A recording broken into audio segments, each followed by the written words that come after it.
Ano yung pinakamagandang feedback na natanggap mo sa yung mga client? Pinakamagandang feedback is yung it's a world-class quality.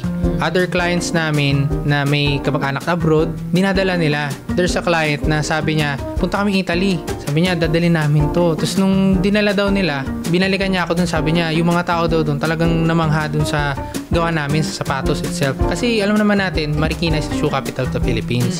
So our brand, hindi tayo papahiya. Sabi niya, ano to, parang wapantay siya dun sa mga Italian leather nandito. Parang hindi mo mamamalayan, gawang Marikina pala to, gawang Pinas. Paano ba dapat alagaan ang isang leather shoes o leather bag?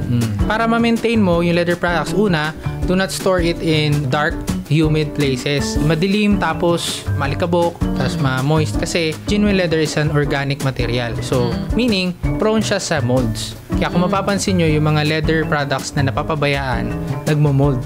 So, yung mold kasi, ano mangyayari? Kakainin niya yung leather. Masisira, ganyan.